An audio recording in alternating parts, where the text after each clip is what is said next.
Today we're going to do a comparison of the original Rode Wireless Go and the brand new Rode Wireless Go 2. If you're in the market for a wireless microphone, then today we're going to find out whether you should invest in the original Rode Wireless Go or go straight for the Rode Wireless Go 2. And if you already own the Rode Wireless Go 1, you'll find out the benefits of upgrading to the Rode Wireless Go 2 and some recommendations around whether or not you should do that. So straight away on the box here, you can see that the original Rode Wireless Go has one receiver pack and one transmitter pack. So that's only one channel of recording that you can do. Whereas on the Rode Wireless 2, you've got two transmitters and the one receiver. But that one receiver can take both channels of audio from those two transmitters. So the new Rode Wireless Go, that's 50% more units. And the price increase is proportionally similar in that this kit is about 50% more than the original. So let's open them up and see what differences we have inside the boxes.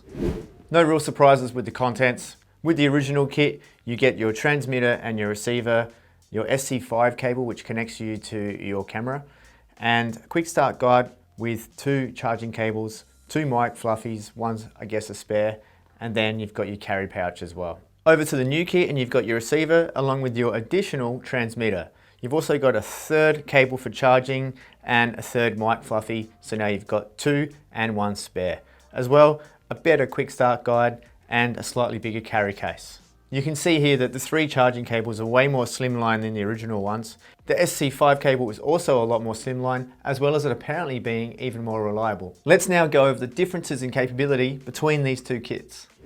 First of all, Rode has released a new app called Rode Central, which you can use from either your Windows or Mac machine. So from this app, you can actually control some of the settings on the Rode Wireless Go 2, where with the original kit, you can't control any granular settings. We'll come to this shortly with the Rode Wireless Go 2. But hands down, the best new feature with the Rode Wireless Go 2 is the ability to do internal recording on the transmitters. This is great because although you're recording your signal via the receiver straight into your camera, if you get a dropout or a loss of signal, it means that you're going to have a backup record on the transmitters themselves.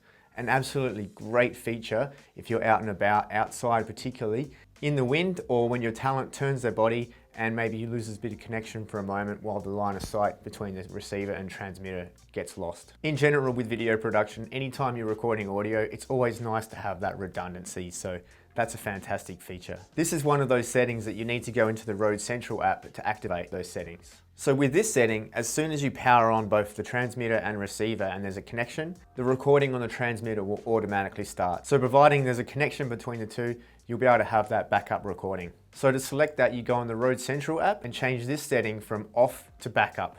Now Rode released a firmware update last week which enables this always option. And what that does is it takes the backup recording to another level, in that if you select this always option, you don't even need to have the receiver turned on for the backup recording to work.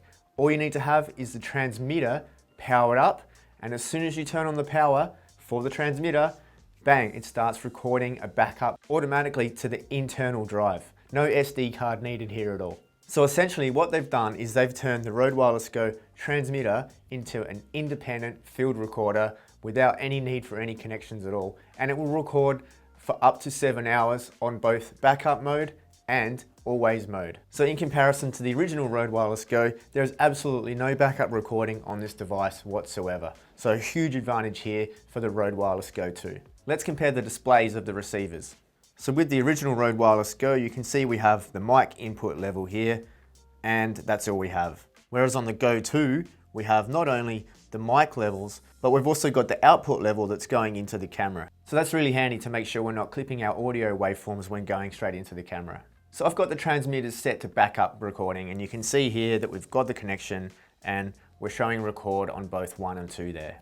Also in the app, we can customize what the power button does on both the transmitters and receivers. You can set it so when you press the power button once on the transmitters, you can create a shot mark, which in the file creates a flag so that you can come back to that later and know exactly where you were tagging that audio. You can also make it so the power button activates mute. And with the receiver, you can make it so the power button cycles between being the backlight button, that is you can dim the display to save batteries, or create a marker as well. So I've got it set for marker at the moment, and you can see here when I press it that it lights up green for a second just to represent that there's been a marker placed.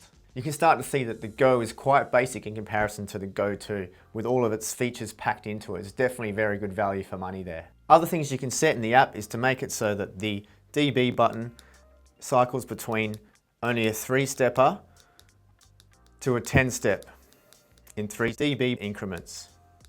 As we have 2 transmitters, we're recording at the moment in 2 separate channels, but we can make it so that it's mixed. So now we have both transmitters being mixed down to 1 channel. Now the cool thing with this is if we are mixing down into that 1 channel, you can then go into the app to set up safety channel mode, which records a second version 20 decibels lower than the original mix. And that's great for if you're in a situation where all of a sudden there's a normal speaking level and then a loud noise is made, like clapping or cheering. That'll make sure that things don't get clipped, because you can just take that part from the recording and overlap it onto the part that got clipped. But most of the time you want to keep it at the dual channel recording option there. So let's put it back to that. You can also adjust the transmitter LEDs so that they're a little bit dimmer, which is good for aesthetics purposes if you're wanting to make the microphone a little bit more subtle. And you can see here I've got one on full brightness and the other on the lower brightness. If you're getting some value out of this video, then I'd love it if you hit the like button below and considered subscribing and hitting the notification bell to get more useful videos just like this straight to you. Now, if you're a smartphone vlogger or YouTuber, you'd be glad to know that you can plug the Rode Wireless Go 2 receiver directly into your smartphone using the right cable. And you'll just need to buy the adapter cable for that. But that's something that the Rode Wireless Go 1 cannot do. The only way you can get this into the smartphone is by using a TRS adapter cable. You can also use that same cable to plug the receiver directly into your headphone jack of your phone. However, most new phones don't have those ports anymore. As you can see, there's so many reasons to upgrade from the Rode Wireless Go 1 to the Rode Wireless Go 2. So many value-packed features in there, and for only 50% more of the cost, you're getting that second transmitter. So for me, it's a no-brainer. Having that redundant backup recording is such a game changer, and all it needs to do is save you in one recording and it will have paid for itself. If you're recording 2-person interviews with a mirrorless camera where you've only got 1 channel input for audio, then the Rode Wireless 2 kit is the right kit for you. If you don't already have either of these kits, then I'd 100% recommend go out and get the Rode Wireless Go 2. Another great thing is they're rolling out firmware updates for the Rode Wireless Go 2, so expect to see some new great features coming out soon. Don't have the budget for these mics? Then watch this video next where I show you the best cheap lavalier mic for smartphones, DSLRs and for your computer, as well as using in Zoom meetings. I'll see you there.